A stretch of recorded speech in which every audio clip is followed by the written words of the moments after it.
Science जैसे theoretical subject को prepare करते समय बचपन से हम लोग अननोइंगली एक गलती करते आ रहे हैं, जहां पे जो क्वेश्चन हमें समझ में नहीं आता था, जो चीज हमें समझ में नहीं आती थी, उसको सिंपली हम लोग रट लेते थे, लर्न कर लेते थे। जिसके चलते आज क्लास 10 के 90% ऑफ द स्टूडेंट्स के लिए साइंस जैसे थ्योरेटिकल सब्जेक्ट का प्रिपरेशन यानी सारे चैप्टर्स के इंपॉर्टेंट क्वेश्चंस को उठाओ, उनके आंसर्स को लर्न कर लो, खत्म। जो कि टोटली गलत है। और सही मेथड ऑफ प्रिपरेशन क्या रहने वाला है, ये आज की वीडियो में आपको पता चलेगा। नमस्कार दोस्तों, मैं सौरभ एडुकेटर में आप सबका स्वागत करता हूं, जहां पे आज के वीडियो में हम लोग डिस्कस करेंगे कि क्लास 10 के एक स्टूडेंट को अपने साइंस की प्रिपरेशन किस तरह से शुरुआत करनी चाहिए और पूरे साल में किस फॉर्मेट में इस प्रिपरेशन को कंटिन्यू करना चाहिए। इस पर्टिकुलर वीडियो में हम लोग इन चार चीजों को जानेंगे। और सबसे पहले चीज की बात करें, नो ईयर सिलेबस में हम लोग सारे सिलेबस को देखेंगे, जितने चैप्टर्स उनको देखेंगे और ये डिसाइड करेंगे कि इन चैप्टर्स को किन कॉम्बिनेशन में पढ़ना है ताकि सारे के सारे चैप्टर्स को इक्वल इंपॉर्टेंस दे सके। सेकंड चीज इज स्टेप्स ऑफ प्रिपरेशन, जहां पे हर एक चैप्टर जो आप प्रिपेयर करने के लिए उठाने वाले हो, हर एक चैप्टर को प्रिपेयर करते समय कुछ स्टेप्स आपको फॉलो करने हैं, वो स्टेप्स मैं यहाँ पे आपको एक्सप्लेन करने वाला हूं। थर्ड चीज की बात करें, फॉर्मेशन ऑफ प्रिपरेशन में साइंस एज अ सब्जेक्ट अगर हम लोग देखें तो इस पूरे सब्जेक्ट को किस फॉर्मेट में प्रिपेयर करना चाहिए पूरे साल में, वो मैं यहाँ पे आपको डिस्कस करने वाला हूँ। आज में हम लोग कुछ और इंपॉर्टेंट चीजों को जानेंगे साइंस के प्रिपरेशन को लेकर। पहले अगर सिलेबस की बात करें तो साइंस 1 के जो 10 चैप्टर्स हैं उनको दो कैटेगरीज में डिवाइड किया। सबसे पहले इस थ्योरेटिकल चैप्टर्स का category and second is non theoretical chapters का कैटेगरी, जहां पे ये जो न्यूमेरिकल्स वाले चैप्टर्स है वो नॉन थ्योरेटिकल चैप्टर्स के कैटेगरी में आने वाले हैं। थ्योरेटिकल चैप्टर्स की बात करें तो पीरियोडिक क्लासिफिकेशन ऑफ एलिमेंट्स रहेगा, केमिकल रिएक्शंस एंड इक्वेशंस रहेगा, हीट। अब हीट में तो न्यूमेरिकल्स दिए गए हैं बट एग्जाम्स में पूछे बहुत कम जाते हैं, इसलिए हीट भी थ्योरेटिकल चैप्टर्स के अंडर ही आने वाला है। Next will be metallurgy and last will be carbon compounds. अगर नॉन थ्योरेटिकल चैप्टर्स यानी कि ऐसे चैप्टर्स जिसमें न्यूमेरिकल्स दिए गए हैं और पूछे जाते हैं उनकी बात करें तो gravitation, effects of electric current, refraction of light, lenses, और लास्ट में एक चैप्टर बचता है पांचवा, दैट इज स्पेस मिशन। अभी हालांकि स्पेस मिशन में न्यूमेरिकल कम पूछा जाता है बट पूछा जरूर जाता है। अब यहाँ पे थ्योरेटिकल चैप्टर्स अगर आपको इजी लग रहे हैं तो इन सारे चैप्टर्स को पहले प्रिपेयर करेंगे, या फिर नॉन थ्योरेटिकल चैप्टर्स इजी लग रहे हैं तो इन सारे चैप्टर्स को पहले प्रिपेयर करेंगे, ऐसा आपको करना नहीं है। ये दोनों कैटेगरीज के चैप्टर्स में से एक एक चैप्टर को उठाना है और उन्हीं कॉम्बिनेशन में आपको इनको प्रिपेयर करना है। एंड सिमिलरली साइंस 2 की बात करें तो यहाँ के भी 10 चैप्टर्स को दो कैटेगरीज में डिवाइड किया है। सबसे पहले कैटेगरी की बात करें तो ये कैटेगरी वो है जिसमें जो चैप्टर्स है यूजुअली थोड़े से लेंथी है और किचकट चैप्टर्स है। मराठी में वर्ड है किचकट, यानी कि आगे आगे जाके आपको बहुत कंफ्यूजिंग और बोर होने वाला है। On the other hand side second category के चैप्टर्स ठीक ठाक नॉर्मल चैप्टर्स जो आप कभी भी प्रिपेयर कर सकते हो। कैटेगरी 1 की बात करें तो यहाँ पे heredity and evolution, life process का सेकंड वाला पार्ट, सेकंड वाला chapter, animal classification and cell biology and biotechnology, ये चैप्टर्स आने वाले हैं। कैटेगरी 2 की बात करें तो सारे के सारे इजी चैप्टर्स इसमें लाया करते हैं, जैसे कि disaster management, social health, towards green energy, environmental management, life process 1, introduction to microbiology. यानी कि ये चैप्टर्स ऐसे जो कभी भी आपको प्रिपेयर करने के लिए कहा जाए तो आप खुशी खुशी प्रिपेयर कर लोगे। बट इसका ये फायदा नहीं उठाना है कि सारे चैप्टर्स इजी तो पहले इन कैटेगरी को खत्म करेंगे और इस कैटेगरी को बाद में, नहीं। यहां पर भी आपको इस कैटेगरी का एक चैप्टर, इस कैटेगरी का एक चैप्टर इस कॉम्बिनेशन में पढ़ना है, जिसके चलते आप सारे चैप्टर्स को इक्वल इंपॉर्टेंस दे पाओगे और सारे चैप्टर्स अच्छे पेस में खत्म होने वाले हैं। नेक्स्ट अगर स्टेप्स ऑफ प्रिपरेशन की बात करें तो साइंस में से कोई भी एक चैप्टर आप उठाते हो प्रिपेयर करने के लिए, तो उस चैप्टर को प्रिपेयर करने के लिए, कंप्लीट करने के लिए कौन से स्टेप्स को फॉलो करना है यहां पे मैं एक्सप्लेन करने वाला हूं। फॉर एग्जांपल कंसीडर कीजिए आपने periodic classification of elements from science 1 उठाया है प्रिपेयर करने के लिए। सबसे पहला स्टेप विल बी उस चैप्टर को अपने टेक्स्ट बुक में से थरोली पढ़ना है, नो मैटर कितना आपको चैप्टर समझ में आता है। ये मान के चलिएगा जब आप उस चैप्टर को टेक्स्ट बुक में से पढ़ते हो, जब आप उस चैप्टर को टेक्स्ट बुक में से पढ़ते हो तो आपको 5 to 10% ऑफ द चैप्टर ही समझ में आता है। सबसे पहला जब आप टेक्स्ट बुक में से पढ़ते हो बस 5 से 10% चैप्टर समझ में आता है।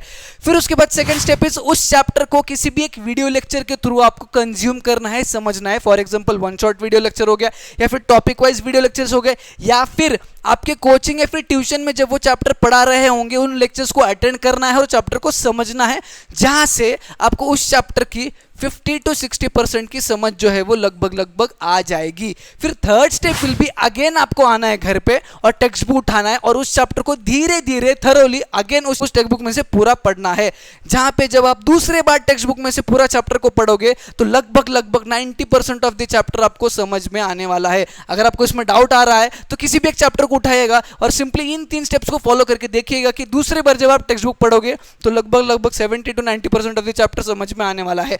नेक्स्ट स्टेप इज खुद के notes. Now what do we mean by खुद के नोट्स? अब यहां पे जो 90% ऑफ द चैप्टर समझ में आया है, जो समझ में आया आपको, उसको अपने ओन वर्ड्स में लिखेंगे, अपने ओन हैंड राइटिंग में लिखेंगे। फॉर एग्जांपल कंसीडर कीजिए आपने पीरियोडिक क्लासिफिकेशन वाला चैप्टर उठाया जिसमें 10 टॉपिक्स है। फॉर एग्जाम्पल समझिए 10 टॉपिक्स है, तो हर एक टॉपिक में आपको जो कुछ भी समझ में आया है पॉइंट फॉर्मेट में आपको प्लॉट करना है, रिप्रेजेंट करना है, लिखना है अपने ओन वर्ड्स में, जिसको हम लोग खुद के नोट्स कहने वाले हैं।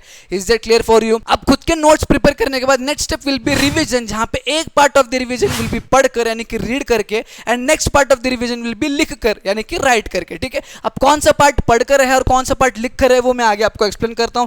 रिवीजन के बाद हम लोग बात करेंगे आंसर फॉर्मेशन की प्रैक्टिस की। अब साइंस जैसे थ्योरेटिकल सब्जेक्ट में कंसेप्ट को जानना इज नॉट इक्वल टू इन सब्जेक्ट में बढ़िया स्कोर करना। इन सब्जेक्ट में अगर बढ़िया स्कोर करना है तो जो कंसेप्ट आपके दिमाग में है उसको आपको आंसर शीट में सही से प्लॉट भी करना होता है, रिप्रेजेंट भी करना होता है, जिसकी प्रैक्टिस हमें करनी होती है। And that is what I mean by the last step, that is answer formation की प्रैक्टिस करना। आगे इसके बारे में डिटेल मैं आगे डिस्कस करूंगा। फॉर्मेशन ऑफ प्रिपरेशन या फिर फॉर्मेट ऑफ प्रिपरेशन की बात करें तो साइंस एज ए सब्जेक्ट को हम लोग कंसीडर करते हैं, तो पूरे साल में किस फॉर्मेट में आपको इसको प्रिपेयर करना है वो मैं यहाँ पे एक्सप्लेन करने वाला हूँ। सबसे पहले चीज ओवरव्यू ऑफ एन चैप्टर, जहां पे पिछले स्लाइड में मैंने बताया था किसी भी चैप्टर का ओवरव्यू अगर करना है तो चार चीजें आपको करनी है। सबसे पहले टेक्स्ट बुक पढ़ेंगे, ठीक है, उसके बाद वीडियो लेक्चर या फिर कोचिंग का कोई लेक्चर को अटेंड करेंगे, समझेंगे, उसके बाद अगेन हम लोग टेक्स्ट बुक को पढ़ेंगे और उसके बाद जो कुछ भी हमें समझ में आया अपने शॉर्ट नोट्स या फिर नोट्स के फॉर्मेट में उसे लिख के प्रैक्टिस करेंगे। ये सारी चीजें आएंगे हमारे overview of an chapter.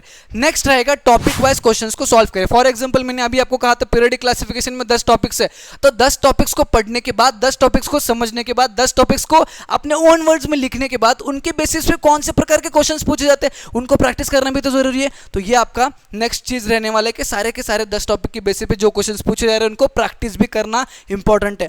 Third will be revision. अब यहां पे जो नोट्स अपने अपने हाथों से बनाए थे वो सारे नोट्स का रिवीजन विल बी आपका पढ़कर रिवीजन, यानी कि उस सारे नोट्स को आपको बस रीड करना है और रिवाइज करना है। ठीक है, उसके बाद ओवरऑल रिवीजन, यानी कि आपका अगर क्लास टेस्ट है जहां पे 2 चैप्टर का टेस्ट होने वाला है, या फिर यूनिट टेस्ट है जहां पे 2-3 चैप्टर्स एग्जाम्स में आने वाले हैं, या फिर हाफ ईयरली एग्जामिनेशन यहाँ पे 4-5 चैप्टर फिर 6 चैप्टर जो एग्जाम्स में पूछे जाने वाले हैं। जब ऐसे एग्जाम्स की प्रिपरेशन कर रहे होते हो, जब ओवरऑल रिविजन कर रहे होते हो, तो कुछ पार्ट ऑफ द रिविजन आपको लिख कर करना पड़ता है।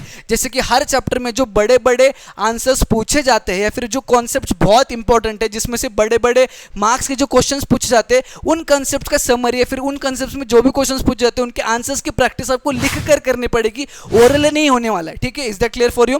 उसके बाद अगर शॉर्ट टेस्ट की बात करें तो पिछले वीडियो में यानी कि पिछले स्लाइड में मैंने आपको बताया था कि आंसर फॉर्मेशन की प्रैक्टिस होना भी बहुत जरूरी है। अब ये आंसर फॉर्मेशन की प्रैक्टिस आप इन शॉर्ट टेस्ट के थ्रू करने वाले हो, यानी कि for example periodic classification of element की बात करें तो इस चैप्टर में जितने भी प्रकार के क्वेश्चंस पूछे जाते हैं, एमसीक्यू हो गए, गिव रीजंस हो गए, शॉर्ट नोट्स हो गए, बड़े बड़े क्वेश्चन आंसर्स हो गए, जितने भी प्रकार के क्वेश्चंस पूछे जाते हैं उन सारे क्वेश्चंस को सॉल्व करेंगे in the form of short test. और जब उनको सॉल्व करेंगे तो हमारे आंसर फॉर्मेशन की प्रैक्टिस भी हो जाएगी और हम अपने आप को इवेल्युएट भी कर पाएंगे कि ये चैप्टर कितना बढ़िया तरीके से हमने प्रिपेयर किया और कहाँ पे हमें इंप्रूवमेंट की जरूरत है। अब शॉर्ट टेस्ट आपको कहाँ पे अवेलेबल रहेंगे? जो भी रेफरेंस बुक या फिर जो डाइजेस्ट अवेलेबल है उसमें चैप्टर असेसमेंट अवेलेबल होता है। वो चैप्टर असेसमेंट आप एज ए शॉर्ट टेस्ट के फॉर्मेट में दे सकते हो या फिर मैं खुद हर एक चैप्टर के 2-2 शॉर्ट टेस्ट जो है वो प्रिपेयर करके आपके लिए अपलोड कर दूंगा। उसके बाद लास्ट में आता है पीवाईक्यूज या फिर क्वेश्चन बैंक। जो हर एक चैप्टर की पीवाईक्यूज भी आपको देखना पड़ेगा या फिर हर एक चैप्टर के क्वेश्चन जो क्वेश्चन बैंक में दिए उन्हें भी तो देखना पड़ेगा, उन्हें भी तो प्रिपेयर करना पड़ेगा। बट ये चीज जो है हमारा दिसंबर में होने वाला है, इसलिए अभी जो है हम इस चीज पे ध्यान नहीं देंगे। वीडियो के लास्ट पार्ट में हम लोग डिस्कस करेंगे साइंस की प्रिपरेशन लेके कुछ और इंपॉर्टेंट चीजें। सबसे पहले इंपॉर्टेंट चीज ये है कि साइंस को टॉपिक वाइज पढ़ेंगे, क्वेश्चन वाइज नहीं। क्यों साइंस को टॉपिक वाइज पढ़ना है, क्वेश्चन वाइज नहीं? अभी मैं आपको बताता हूं। फॉर एग्जांपल यूनिट टेस्ट में 3 चैप्टर्स पूछे जा रहे हैं। अगर आप इन 3 चैप्टर्स के पिछले 4-5 सालों में जितने भी क्वेश्चंस पूछे गए उनको प्रिपेयर करके गए और आपके टीचर ने अगर यूनिट टेस्ट में सारे के सारे नए क्वेश्चंस डाल दिए एग्जामिनेशन में, तो उसके बेसिस में आप बस 50 to 60% ऑफ द पेपर सही से लिख पाओगे। On the other hand side अगर आप एक चैप्टर को या फिर 3 चैप्टर को टॉपिक वाइज प्रिपेयर करते हो और आपको आंसर लिखने की, खुद से आंसर लिखने की अगर प्रैक्टिस है, तो किसी भी प्रकार के क्वेश्चंस एग्जाम्स में पूछे जाते हैं सारे के सारे प्रकार के क्वेश्चंस को आप सही से आंसर कर पाओगे। इसीलिए आपको यहां पे टॉपिक वाइज पढ़ना इज मोस्ट इंपॉर्टेंट थिंग। इसी के चलते दूसरा पॉइंट इज आंसर्स को फ्रेम करेंगे, लर्न नहीं करेंगे। जब आप टॉपिक वाइज पढ़ना शुरू करोगे तो दूसरी चीज जो आपको करनी है दैट इज अपने आप से अपने ओन वर्ड्स में आंसर्स को लिखना आना करना चाहिए, उसकी प्रैक्टिस आपको करना है with the help of keywords. जब ये प्रैक्टिस आपकी होगी तो आपको आंसर्स लर्न करने की जरूरत नहीं पड़ेगी, और ये चीज हमें क्विट करना है इस साल। ये एक दिन में नहीं होगा, 2-3 महीने तो लगेगा आपको ओन वर्ड्स में आंसर्स को फ्रेम करने के लिए। इस पे एक अलग सा वीडियो लाऊंगा, बट ये चीज जान लेना है कि आंसर्स को हम अपने ओन वर्ड्स में फ्रेम करेंगे, लर्न नहीं करेंगे। तीसरी चीज की अगर मैं बात करूं तो न्यूमेरिकल्स की वीकली वंस प्रैक्टिस होनी ही चाहिए। जितने भी नॉन थ्योरेटिकल चैप्टर्स हैं, ऐसे चैप्टर जिसमें न्यूमेरिकल्स दिए, उनकी वीकली वंस एक बार प्रैक्टिस होनी ही चाहिए, जहां पे 5 से 10 न्यूमेरिकल्स आप वीकली एक बार सॉल्व कर ही रहे हो। जहां पर टेक्स्ट बुक के न्यूमेरिकल्स सबसे पहले सॉल्व करेंगे, अगर वो खत्म हो जाते हैं तो कुछ एक्स्ट्रा से न्यूमेरिकल जो है वो इंटरनेट से या फिर रेफरेंस बुक से उठा के हम लोग सॉल्व करेंगे, प्रैक्टिस करेंगे, ताकि वो जो कंसेप्ट है जिसके बेस पे न्यूमेरिकल सॉल्व कर रहे हैं वो अपने दिमाग में बैठ जाएंगे। और लास्ट पॉइंट की अगर बात करें तो पीरियडिक रिवीजन आपके साइंस के प्रिपरेशन में बहुत इंपॉर्टेंट रहने वाला है। वाई? बिकॉज अभी के पहले शुरुआत की जो 2-3 चैप्टर्स है, इसको ध्यान से पढ़ने के बाद रिवाइज नहीं करोगे तो इन चैप्टर्स को आप डायरेक्टली दिसंबर में देखने वाले हो, और दिसंबर में इस चैप्टर के बारे में 70 to 80% चीजें आप भूल चुके होंगे।